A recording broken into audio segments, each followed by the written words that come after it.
Hi friends, degree level exam prelims exam പ്രിപ്പറേഷന് വേണ്ടിയുള്ള mock ടെസ്റ്റിലേക്ക് എല്ലാ കൂട്ടുകാർക്കും സ്വാഗതം.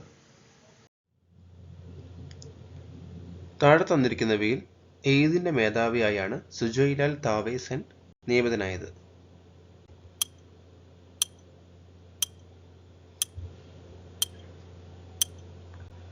Answer option A, central reserve police force. താഴെ തന്നിരിക്കുന്നവയിൽ ഏതിൻ്റെ മേധാവിയായാണ് സുജോയ്ലാൽ താവേ സെൻ നിയമിതനായത്? Central reserve police force. വിവിധ വകുപ്പുകളിലെ ജെൻഡർ പ്രവർത്തനങ്ങൾ ഏകോപിപ്പിക്കാൻ സംസ്ഥാന വനിതാ ശിശു വികസന വകുപ്പിന് കീഴിൽ ജെൻഡർ കൗൺസിൽ രൂപീകരിച്ച സംസ്ഥാനം?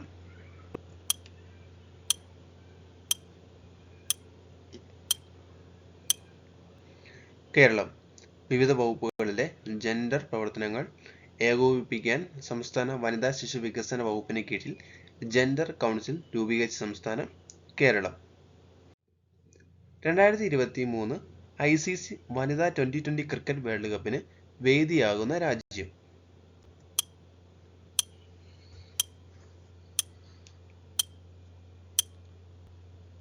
ദക്ഷിണാഫ്രിക്ക. 2023 ICC വനിതാ T20 ക്രിക്കറ്റ് വേൾഡ് കപ്പിന് വേദിയാകുന്ന രാജ്യം? ദക്ഷിണാഫ്രിക്ക. 2022 രാജ്യാന്തര യുവജന ദിനത്തിന്റെ പ്രമേയം എന്താണ്?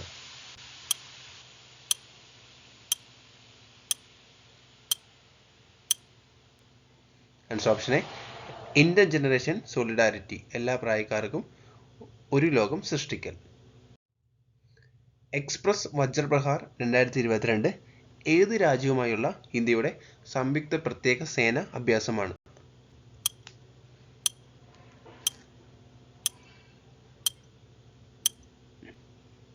Answer option D, united state.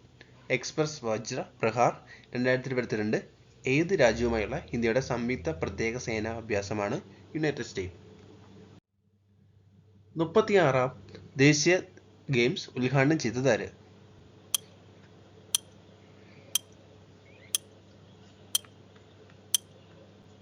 Narendra Modi. 36ാമത് ദേശീയ ഗെയിംസ് ഉദ്ഘാടനം ചെയ്തത് ആര്? Narendra Modi.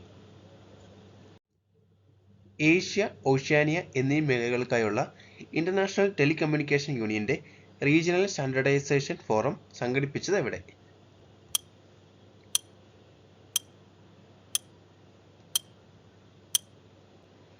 Option C, New Delhi. Asia, Oceania എന്നീ മേഖലകൾക്കായുള്ള ഇന്റർനാഷണൽ ടെലികമ്മ്യൂണിക്കേഷൻ യൂണിയന്റെ റീജിയണൽ സ്റ്റാൻഡേർഡൈസേഷൻ ഫോറം സംഘടിപ്പിച്ചത് എവിടെ? ന്യൂഡൽഹി.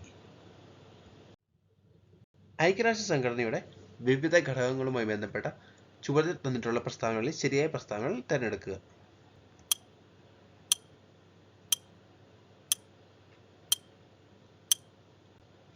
ആൻസർ ഓപ്ഷൻ എ, എല്ലാ രാജ്യങ്ങൾക്കും പൊതുസഭയിലേക്ക് 5 അംഗങ്ങളെ അയക്കാമെങ്കിലും ഒരംഗത്തിന് മാത്രമാണ് വോട്ട് ചെയ്യാനാകുക. രാഷ്ട്രങ്ങൾ തമ്മിലുള്ള തർക്കം പരിഹരിക്കുക എന്നത് സുരക്ഷാ സമിതിയുടെ ചുമതലയാണ്. താഴെ തന്നിട്ടുള്ളവയിൽ ചൈനീസ് വിപ്ലവവുമായി ബന്ധപ്പെട്ടവയിൽ ഉൾപ്പെടാത്തത്?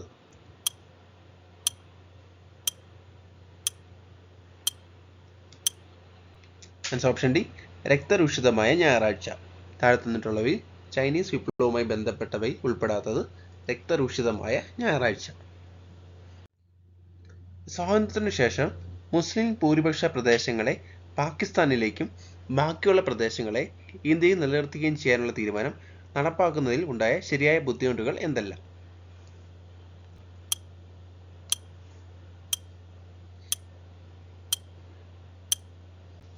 ആൻസർ ഓപ്ഷൻ എ, ഭൂമിശാസ്ത്രപരമായ ബന്ധമില്ലാത്ത പ്രദേശങ്ങളെ തമ്മിൽ യോജിപ്പിച്ച് പാകിസ്ഥാൻ രൂപീകരിക്കാൻ തീരുമാനിച്ചു. എല്ലാ മുസ്ലിം ഭൂരിപക്ഷ പ്രദേശങ്ങളും പാകിസ്ഥാനിൽ ചേരുവാൻ താൽപര്യം പ്രകടിപ്പിച്ചില്ല. മുസ്ലിം ഭൂരിപക്ഷ പ്രദേശങ്ങൾ ഉണ്ടായിരുന്ന പഞ്ചാബിലും ബംഗാളിലും മുസ്ലിങ്ങളല്ലാത്തവർ ഭൂരിപക്ഷമുള്ള പ്രദേശങ്ങളും ഉൾപ്പെട്ടിരുന്നതിനാൽ ഈ പ്രദേശങ്ങൾ വിഭജിക്കേണ്ടി വന്നു. 2 രാജ്യങ്ങളുടെയും അതിർത്തിയിൽ ഉണ്ടായിരുന്ന ന്യൂനപക്ഷങ്ങൾ വലിയ തോതിൽ ആക്രമിക്കപ്പെട്ടു. ഭൂനികുതിയിൽ ഇളവ് അനുവദിക്കുന്നതുമായി ബന്ധപ്പെട്ട് നടന്ന സമരം താഴെ കൊടുത്തിരിക്കുന്നവയിൽ ഏതാണ്?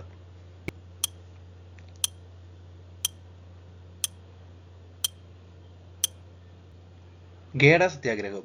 ഭൂനികുതിയിൽ ഇളവ് അനുവദിക്കുന്നതുമായി ബന്ധപ്പെട്ട് നടന്ന സമരം തന്നിരിക്കുന്നതിൽ ഏതാണ്? ഖേഡ സത്യാഗ്രഹം.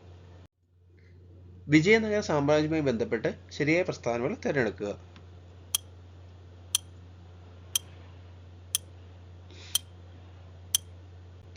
Answer option B. വിജയനഗര സാമ്രാജ്യം സ്ഥാപിച്ചത് ഹരിഹരനും ബുക്കനുമാണ്. സുഗന്ധദ്രവ്യങ്ങൾ, തുണിത്തരങ്ങൾ, വിലപിടിപ്പുള്ള കല്ലുകൾ എന്നിവയിൽ വിപണനത്തിന്റെ അതിപ്രശസ്തമായിരുന്നു വിജയനഗരത്തിന്റെ കമ്പോളങ്ങൾ. വ്യാപാരത്തിൽ നിന്നുള്ള വരുമാനം രാജ്യത്തിന്റെ അഭ്യുന്നതിക്ക് കാരണമായി. താഴെ തന്നിരിക്കുന്നവയിൽ പോർച്ചുഗീസുമായി ബന്ധപ്പെട്ട ശരിയായ പ്രസ്താവനകൾ തിരഞ്ഞെടുക്കുക.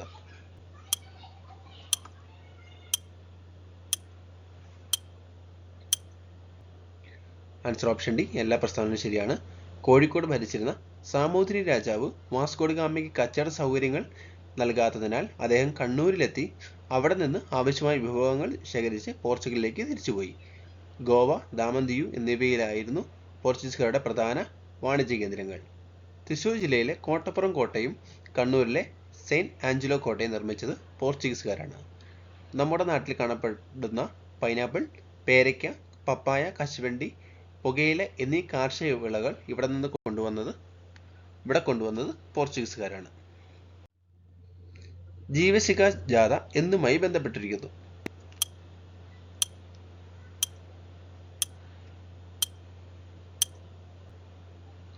വിമോചന സമരം.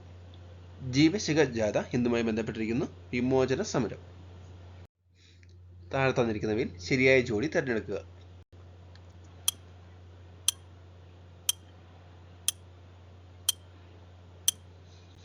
Answer option D.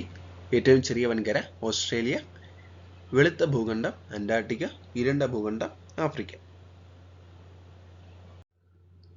GPS-ന് അക്ഷാംശം, രേഖാംശം, ഉയരം, സമയം തുടങ്ങിയ വിവരങ്ങൾ കൃത്യതയോടെ പ്രദർശിപ്പിക്കുന്നതിന് ചുരുങ്ങിയത് എത്ര ഉപഗ്രഹങ്ങളിൽ നിന്നുള്ള സിഗ്നലുകളാണ് ആവശ്യമായിട്ടുള്ളത്?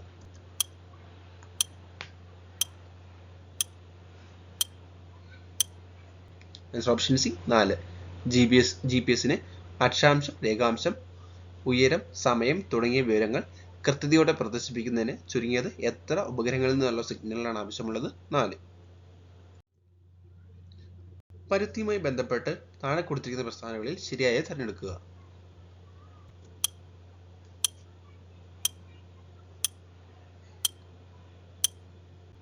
Answer option D. വസ്ത്രനിർമ്മാണ രംഗത്ത് ലോകവ്യാപകമായി ഉപയോഗിക്കുന്നതിനാൽ പരുത്തിയെ യൂണിവേഴ്സൽ ഫൈബർ എന്ന് വിളിക്കുന്നു. കറുത്ത മണ്ണും എക്കൽ മണ്ണുമാണ് പരുത്തി കൃഷിക്ക് ഏറ്റവും അനുയോജ്യം. ഇന്ത്യയിലെ ഏറ്റവും വലിയ കൃഷി അധിഷ്ഠിത വ്യവസായമാണ് പരുത്തിത്തുണി വ്യവസായം. സോംമെരാരി ലവണ ജല തടാകം ഹിമാലയത്തിന്റെ ഏത് ഭാഗത്താണ് സ്ഥിതി ചെയ്യുന്നത്?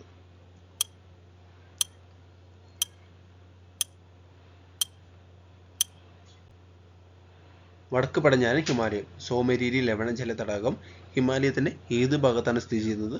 വടക്ക് പടിഞ്ഞാറൻ ഹിമാലയം. വിമാനത്താവളങ്ങളും അവ സ്ഥിതി ചെയ്യുന്ന സ്ഥലങ്ങളും തമ്മിൽ ശരിയായി ചേരുമ്പടി ചേർക്കുക.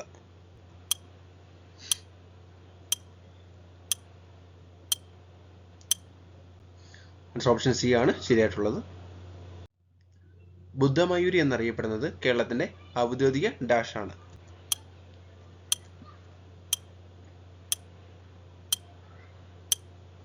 ചിത്രശലഭം. ബുദ്ധമയൂരി എന്നറിയപ്പെടുന്ന കേരളത്തിന്റെ ഔദ്യോഗിക ചിത്രശലഭം. വീഡിയോ ഇഷ്ടമായെങ്കിൽ ലൈക്ക് ചെയ്യുക. കൂടുതൽ വീഡിയോസിനായി ചാനൽ സബ്സ്ക്രൈബ് ചെയ്യുക. താങ്ക്